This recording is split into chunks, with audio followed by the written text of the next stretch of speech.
started during a documentary where I shot this boxer, this Moroccan boxer, and he.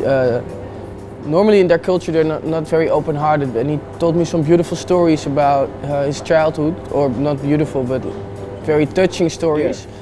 And this film is a spin-off of him telling me that one time he never saw his father, and he finally invited him to go to Morocco for the first time. So he told his whole neighborhood and told all his friends and packed his stuff, and then got super excited. And then when he rang his father's doorbell, his father didn't answer, and he had to get back into the neighborhood. And I felt like that was such a, if you're so young, and it takes away your possibilities to dream as a child. So you become more cynic and you grow up disillusioned in a way, and that was kind of the spark for this story. Yeah. And I think it makes like a lot of those people, or in Amsterdam at least, it's like a very closed-up society, and people tend to judge like immigrant and migrants. But I think little stories like this makes it more understandable where this cynical harshness comes from. Okay. A lot of them become criminals, or that good. Right. Yeah. So that was sort of the motivation. Yeah. And were the kids in the film, were those actors or just non-actors? They're all non-actors. Yeah. Okay. Yeah. I came across. I mean, yeah. Real and cool. You get that naturalistic feeling for the whole thing. Wasn't your last movie, or one of them, Magnesium? Yeah, exactly. It also featured a non-actress, right? Yeah. Yeah. I love that. Yeah, I like it too. Yeah. Oftentimes you don't get that kind of performance, if you want to call it performance, out of real actors who are trained because they're very technical. Yeah. How do you feel about it as also being an actor? It's sometimes it's hard, I mean, you see other people who are totally open and free, no boundaries, and you think, wow, how are they just flowing with the whole thing? And sometimes it's harder for me, I think, to really get into it, But then at times, if you really want to get a point across and be very specific, I think it's useful to have the education. Yeah, no, for sure, and the training. I think it's easier if you work long term and if it's a big project, Yeah. But especially those really, shorter stories, or if you have something that cannot be explained by anybody else, really, like the film before or this one. I think it's beautiful to use the real people, because you don't have to explain anything to them. No, but it's true that they don't have a long breath. So for Magnesium, like the whole shot breakdown helped her. Like she's performing, so she doesn't really need to act anything because her natural concentration is there. And these guys, I just had a shot breakdown where they never actually played against. When they were together, they were like giggling and nervous. So I just sent them all away, and I just had them, shoot singles and just read their lines. And then I just selected the snippets to create the story. And I also wanted to have this like deconstructed feeling where it feels a bit awkward and there's like a... Like in terms of the pacing and the rhythm? Yeah, and also that they're all framed in like single shots, and normally if you like I think the convention is when you make like social realism in a way that you shoot it handheld and you try to pretend that it's real, but in this film it's just very we're not pretending that we're documenting it because it's very very highly like stylized. Stylized, yeah. What did you shoot on? I think it was film. Yeah. And why? In 43? Yeah, film for several reasons, but mostly I think I don't know, it gives me a feeling that the film is special. When I write it, then it starts as celluloid, and that feeling to shoot it on celluloid, it all adds up to the eccentricity nowadays in a way, and And then the neighborhood I researched the whole story in, it's very it's very closed off. There's brick walls, like square, little balconies. Everything is pretty rigid and harsh, and I felt like a 4x3 frame really adds up to that. That feeling of that secluded feeling, and therefore makes the wish to get away to Morocco bigger for the kid. And I really like it the way it's now. Yeah. And it's funny that like Dustin came to me, he said, "Oh man, I loved your film," and then I saw his film yesterday, person to person, I loved it, and then he shot it as well, like 4:3:16. We talked to him yesterday, actually. We said the same thing, and he finally said he wanted to shoot it on 16:9 in widescreen, but then didn't work out with the camera he had and everything. And then he wanted to zoom in post, and it just didn't work out. I was like, well, thank God it didn't work out. It added to the feeling, to the message you wanted to come across. Yeah, and I also like, and I also recognized that in his film. I also wanted to sort of make it a bit simplistic, or a bit like have a little like a charm from a sort of almost amateurism in a way, or something a bit not so romanticized, not too aesthetic, and I think 4:3 works well for that. I think he said it right. He hates sentimentality in films, and because of the way he shot it, which is somewhat similar to yours now, it has that intimacy without being teary-eyed or judging the story, judging the father. It's just there. It's a really nice combination I think you guys achieved with the way you filmed it. Yeah, it's the same exactly. Avoiding sentimentality is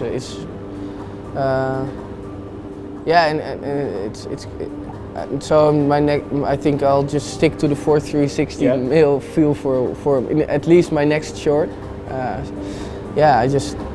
I like it, and it's a good portrait format as well, for a good people format. Yeah, especially for the two films you did that are focused on those characters. Is that a somewhat continuation? Because the first, or Magnesium, was very portrait driven. Mm-hmm. Was that like a logical continuation for you? Was that something you were interested in, or was that just coincidence that it's focused on this one boy and on the girl, and it has a certain theme to it, the finding of identity, I guess? It's not a conscious decision, I think, but I guess it gives focus, and if a project becomes too big, and I kind of lose grip. So I guess for grip, it's nice to have one character, and I like the way that it allows you to explore something thoroughly. So that's what I'm trying to discover now, like bringing your message across in a sort of more light-footed way. So taking yourself less serious as a filmmaker, or taking your message serious, but not forcing your audience to. I mean, who am I? So I like to have that reflect, or this a little bit of self. I don't know the word in English. Self-spot. Like which you need to find that right balance, I guess. Like one of the biggest acting lessons or rules always teachers told me were, it's not my task to make the audience feel, like they're gonna feel it if it's done right. So like with you now, it's you just put it out there, you're having fun, you're taking the message seriously, and whatever comes out of it, the audience will put it together. About the title, did you have any were you worried about using the name at all, or does that matter? No, I think we had a legal check, and it was fine. Oh, cool. Yeah. It's a very catchy title, when you see the poster and it's like, oh, that should be good. I really, when you see a good title, you're definitely intrigued by it. Nice. Yeah. But, and I mean, it's not bad publicity for them, or I mean. No, not at all. So,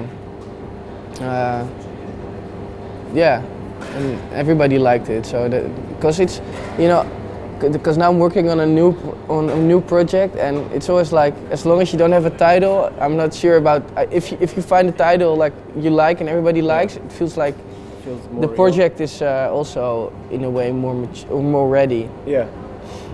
No, so that's yeah, that's it, I think. Yeah. So we before briefly talked about the competition this year and the shorts program. Have you seen? I mean, a couple of them, or I've seen all. Yeah. Oh, great! Yeah. You're the first one that okay. Seen all of them, which shouldn't mean anything. I'm just saying. How do you feel? Do you think there's a common theme that connects all the movies in some way? And how do you feel does your film tie in? Well, the thread everybody notices is that there's animals in almost every film. Yeah.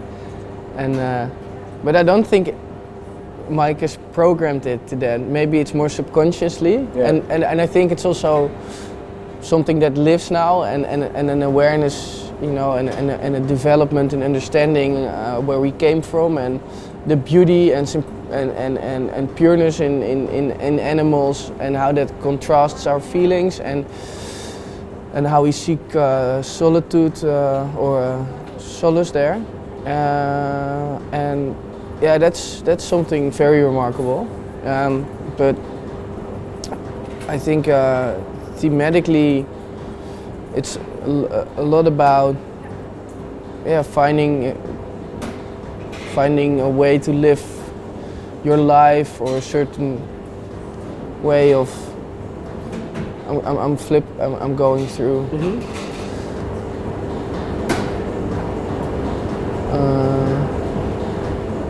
A few people. Finding a way through life or something, Yeah. or finding a way to make it worthwhile, or to. That's just, but not. I mean, there's exceptions. So, and there's I would say animals. Yeah. Well, I mean, I guess there's no real answer. We were curious because, I mean, people were talking about it, and we were trying to connect them somehow, or see why some films were chosen and other ones were not. Yeah. You know, because like we said, there's a lot of experimental films this year, or even the video installation art films. So, which is interesting. It's really cool that they have such a variety. Yeah. But some films, and we've heard that a lot now. Maybe because they're so out there and experimental, and you don't expect it, and especially the environment you're watching it in, connected to like films like yours. You know, people, they weren't getting upset, but they were just, well, what is that all about? You know, why is this here now? And I think I know. I think because we live in such eclectic times, and with so much going on, that the program is like stressing that and letting you experience that variety of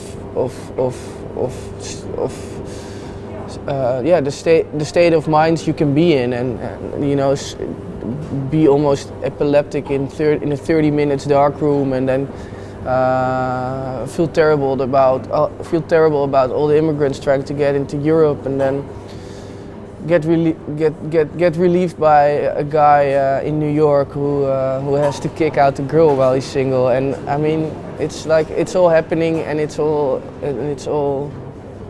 parallel, and it's all simultaneously. And I guess that's what the program communicates. Yeah. That's a great way to look at it, actually. Yeah, I think it's good. Yeah. With an open mind. Yeah. So what are your plans now? I mean, you said you're planning another short. Would you ever? I mean, if somebody approaches you, let's say with a script, you know, that it's not yours, not your story, but you know, it's a possibility of becoming a commercial success or anything. Are you interested in that at all? You know, to direct, let's say, you know, a really big blockbuster or something.